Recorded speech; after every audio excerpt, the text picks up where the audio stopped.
Hi, everyone, and welcome to Let's Talk Risk. I'm your host, Naveen Agarwal.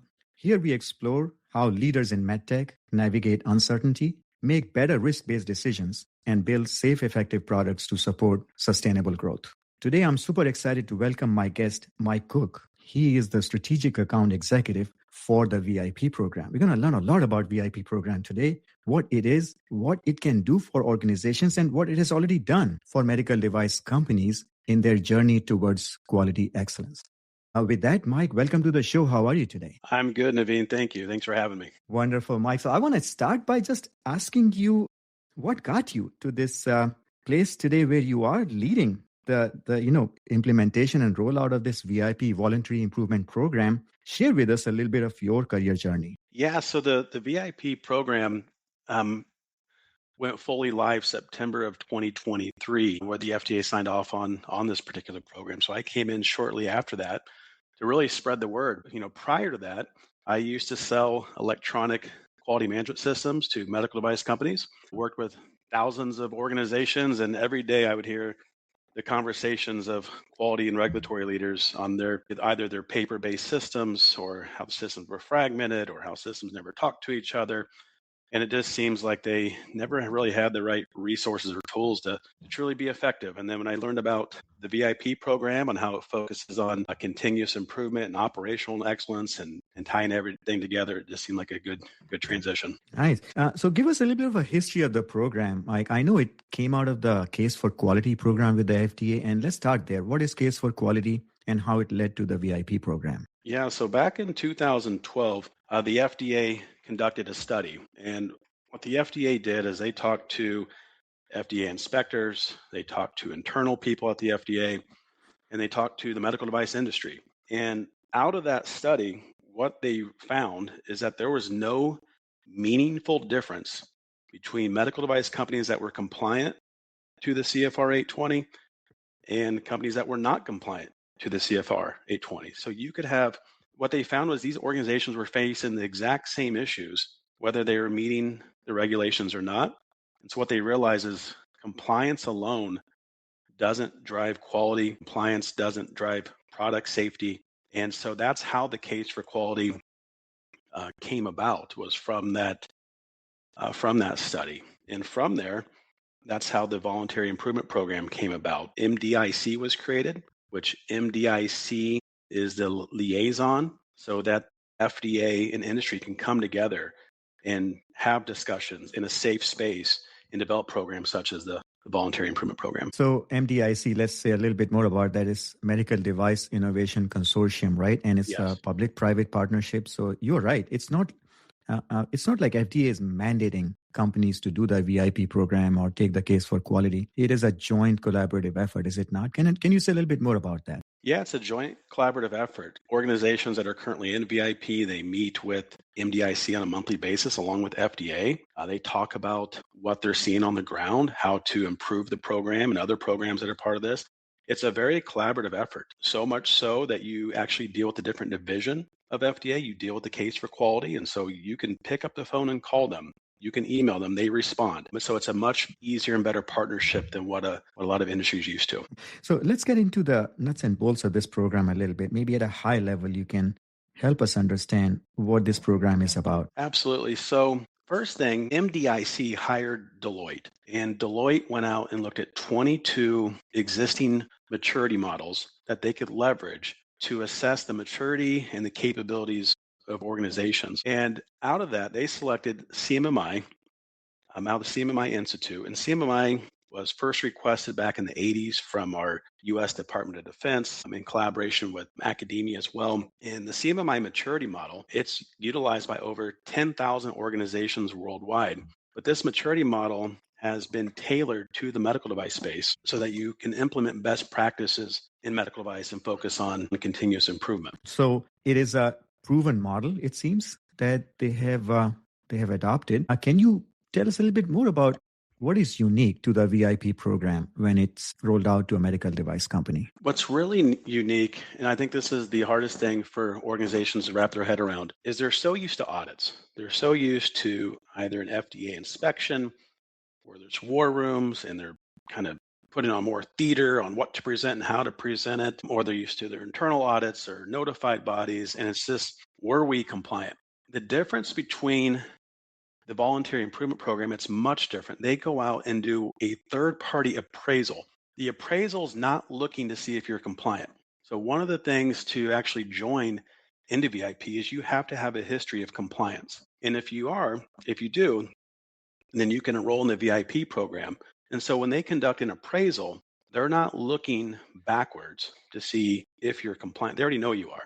What they're looking at is how mature are you? How mature are your systems? How mature is risk management? How is your supply chain? How is your IT department? How is your post-market quality?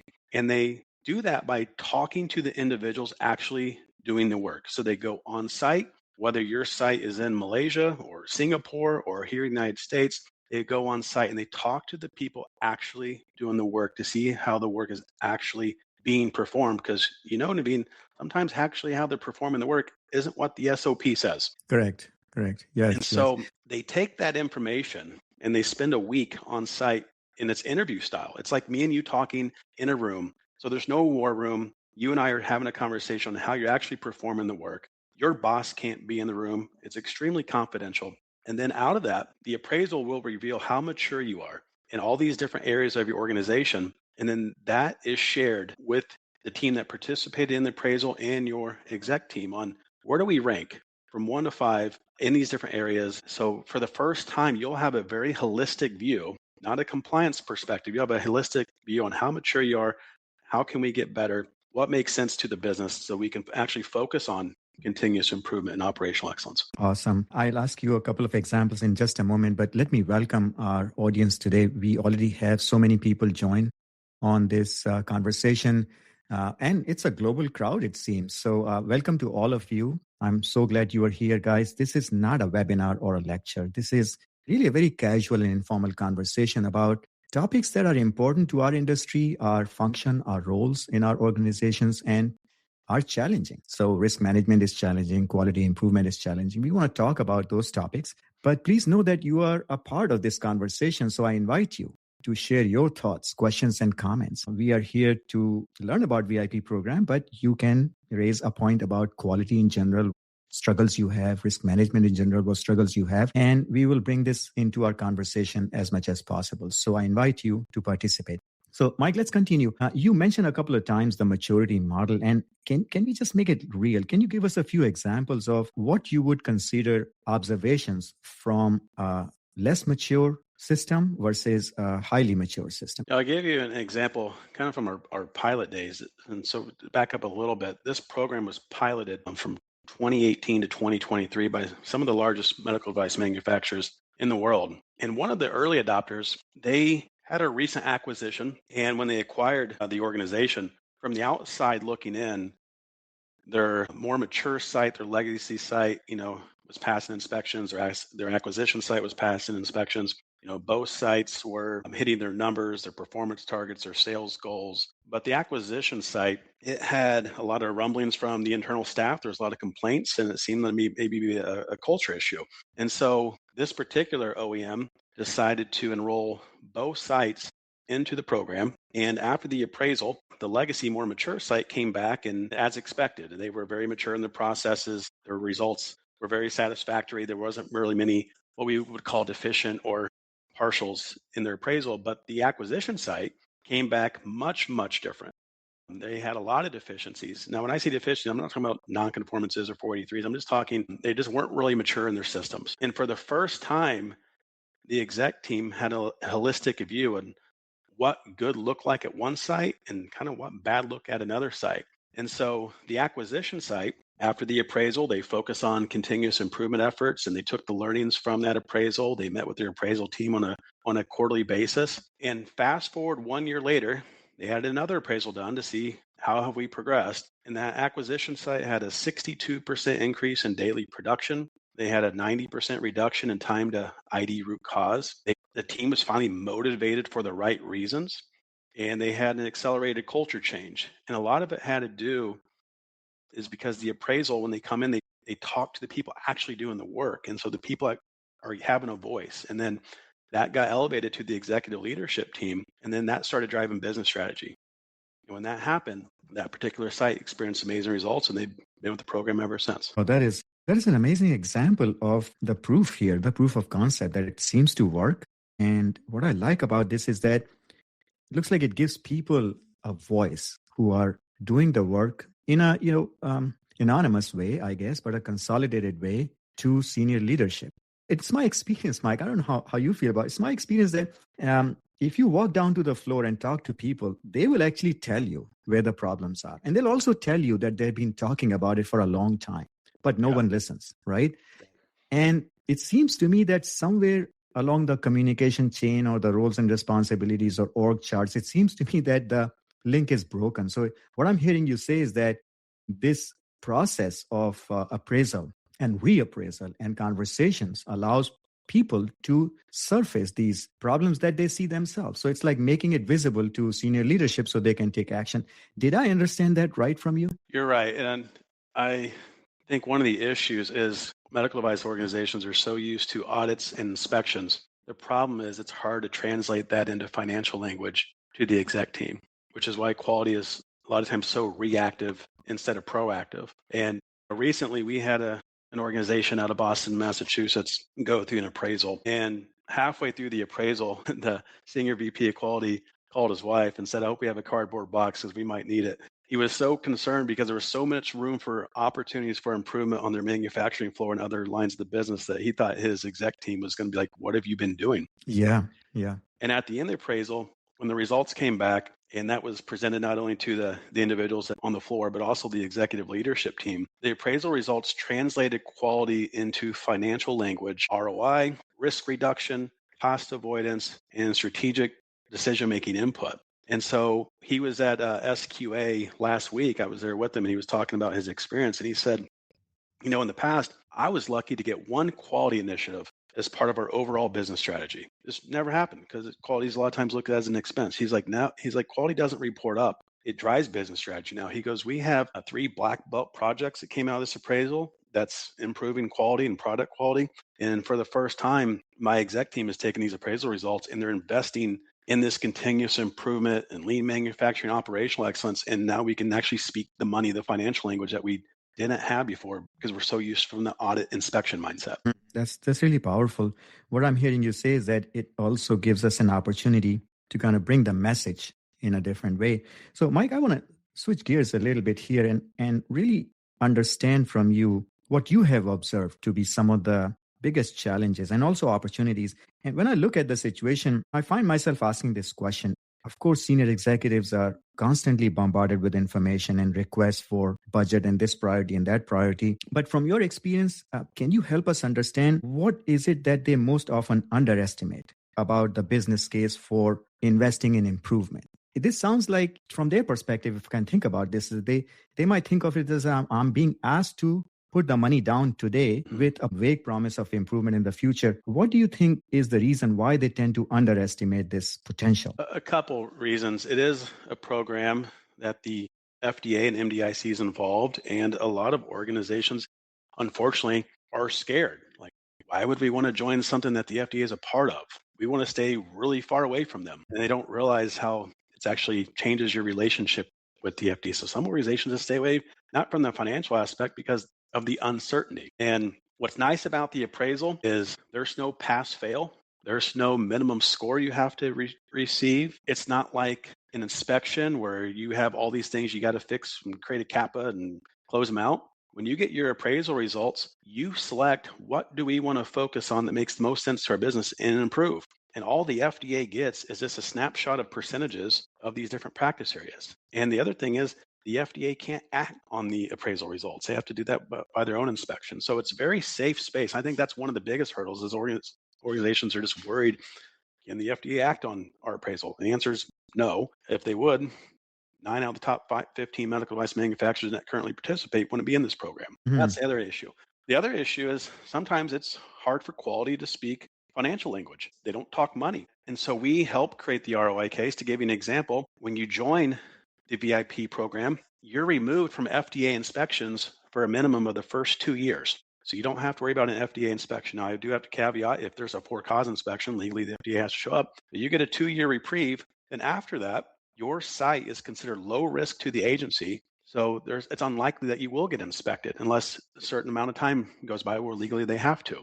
So if you're worried about QMSR, you don't think you're ready, well, you could join the VIP, have an appraisal, and that'll buy you another 2 years. So there's cost avoidance and savings just by not undergoing that inspection for the next 2 years. If you're a class 3 manufacturer, there's special regulatory opportunities where your manufacturing site transfers are approved in 25 days instead of 180 days. So if you have a device that's high risk and saving patients' lives, if you can get that on the market 5 months faster, it doesn't take much to figure out the ROI on your revenue per day. Yeah. And if you're doing 30-day change notices on your products, your 30-day change notices are reduced to 10 days or less. So that's another 3 weeks of selling. So we talked to quality and regulatory teams about the exclusive regulatory benefits that come with this program to kind of incentivize organizations to go down this continuous improvement, operational excellence journey to create ROI to translate to the executive leadership team. Wow, that's a tremendous opportunity. So, Mike, we have a question here. Does FDA charge companies for signing up to this program? And what is the cost of getting these appraisals for the company? Just give us some numbers. Good question. There's 2 buckets. There's a small business designation, which if you're an organization that is doing less than 100 million in revenue a year, then there's the big bucket, which is over 100 million in revenue a year. It's a very simple pricing model. If you're in the small bucket, it's $39,000, and that's the annual fee. $4,000 of that is the program fee, and then the other $35,000 is the cost to send an appraisal team to your site to conduct the appraisal. So $39,000 if you're under 100 million in revenue, and then if your site is over 100 million, then it's 88,000. 8,000 of that is the program fee, and 80,000 is the cost to send 3 or 4 third-party certified appraisers to your site to conduct the appraisal. And it's all-inclusive cost. It's not like an audit where there's hidden costs and flights and hotels. It's just an all-inclusive cost. Naveen, it's either 39 or 88. Okay. And just ballpark, in your experience, what has been the financial case for showing the ROI on that? I can give you several examples. Fisher & Paykel was at MDIC Summit, I think in DC or Maryland last fall. They reported over $200,000 just in operational improvements, $3.6 million in additional product sales. We've had organizations report over $15 million plus in additional product sales. We have organizations that report millions of dollars just in the 30-day change notices by getting those streamlined. So ROI comes in many different forms with this particular program. And what we like to do is put you in touch with the organizations that are participating so they can tell you firsthand on what they're experiencing. Got it. So, Mike, this is really quite impressive. And I certainly don't doubt the potential of this program to transform really the operating model and culture within the companies. And the numbers are speaking for themselves. So if that is the case, where do you think we are still facing some challenges in awareness, understanding, or adoption? Why is it that it is not kind of broadly rolled out? I mean, I'm not putting pressure on you, Mike. I know this is something you live with every day and you are talking about it, but I'm trying to understand the barriers. You mentioned a couple of them already, but are there other barriers to entry in this or adoption that you can share with us? I think the biggest challenge is the status quo. I talked to so many chief quality officers, global quality officers, and there's so much going on, and most of them are very reactive, and they have all these different things that they're responding to, that it's just hard for them to stop and say, what if we do something different? And it's more of just the status quo, which is the same as when I sold electronic quality management systems. The amount of companies that stuck on their paper-based system, even though they knew an electronic quality system would save them so much time and effort, it's the status quo. And I would say that's one. And the other one is awareness. This program has only been live to all manufacturers since September of 2023. And so just driving awareness is the biggest element. And that's why we're here today. Nice. I hope all of us listening today to this can take this opportunity to learn a little bit more about it. And I'll say feel free to reach out to Mike and connect with him, get more information. But what I'm hearing you say is really 2 fundamental problems. One, I think, is basic human nature, right? And inertia. We remain fixated with the current state because change is tough, change is hard. So a little bit of it's change management too. The second thing I'm hearing you say is that we are so busy with our day-to-day work, right? Firefighting, and solving problems. And every year the budget is being cut. Quality regulatory, first thing, is comes under pressure when there is a budget problem. So this is our life in the industry today. It's challenging, but in my view, it's also an opportunity to show leadership. How can we, in your view, Mike, how can we sort of encourage or inspire our leaders within our companies to take this next step and say, hey, you already understand the value of improvement. How can we help them take that next step to make a business case and get onto this program? Please share some more tips for that. Yeah, absolutely. Anyone that's interested in taking a deeper dive into the voluntary improvement program, please reach out. Our goal is to enable you, provide you all the information that you need to make this business case. What we have seen since this program has rolled out, VIP customers have seen an 85% reduction in product recalls. And so that's exactly what the FDA was hoping to see by focusing on continuous improvement. Companies that are outside of VIP, that number is going up. Ones that are in VIP, that number is going down. We're seeing the results from companies that say, we want to rise above compliance. We truly want to focus on quality, not because we have to, because we want to. And so reach out. We'll help you have those discussions. We'll put you in touch with the companies that are participating and do whatever we can to help facilitate those conversations. So, Mike, I do want to talk about the big change that has happened now in our industry from a regulatory point of view. We briefly spoke about this before. We know that the QMSR is in effect. There's no transition period anymore. Compliance is expected. I know VIP is not about compliance, but to me, it's a circle. It's a loop that if quality improves, compliance also improves, not the other way around. And in the new framework, I actually have already seen some of the 483 observations that have come out since February of 2026. FDA has already started focusing on risk-based deficiencies in the risk management process, quality system, not just like from a CAPA point of view, but they are really digging deep into the entire process and effectiveness and efficiency and how decisions are being made. Is it your experience that going through this maturity model and climbing up that maturity curve, I just want to hear from you whether there's an opportunity for companies to actually improve that internal effectiveness and decision-making process? Absolutely. When they conduct the appraisal, it's going to identify risk continuously, not just once during design. The VIP program is going to assess if you have a clear risk management strategy with the methods, tools, and thresholds. It's going to help define plans and contingency actions.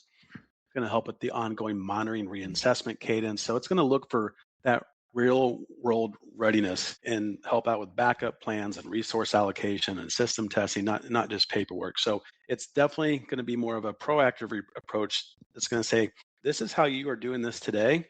This is what best practices look like. How can we get there? The beauty of it is coming from people who know the process. It's not coming from outside, like some scripted formula or a process. It's coming from people who know the problems and they are trying to find solutions. Is that right? Yeah.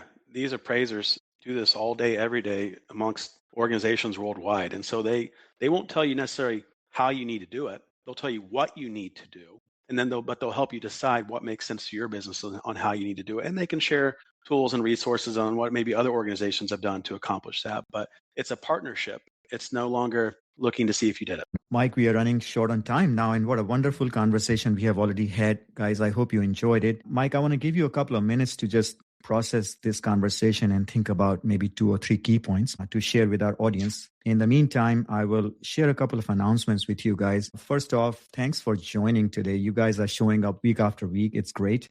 Next week, I'm going to have another wonderful conversation about the use of AI in the product development environment. What are the opportunities and challenges? So stay tuned for the announcement. It will go out very soon. A second announcement I want to share with you is a resource that I have created, which is what I call a LTR risk coach. And this is basically an AI-powered thinking partner. Risk management is hard, honestly speaking. It's very confusing, requirements, terminology. And what if you could have a conversational partner which is trained explicitly on my over 10 years of knowledge and experience to help you navigate through a risk management question? It's not going to tell you, hey, this is the ISO 14971 clause you need to comply with, but it's actually going to help you navigate a risk question that you are struggling with. So It is out there right now on a limited launch basis. If you are interested, please reach out to me and I will share that information with you.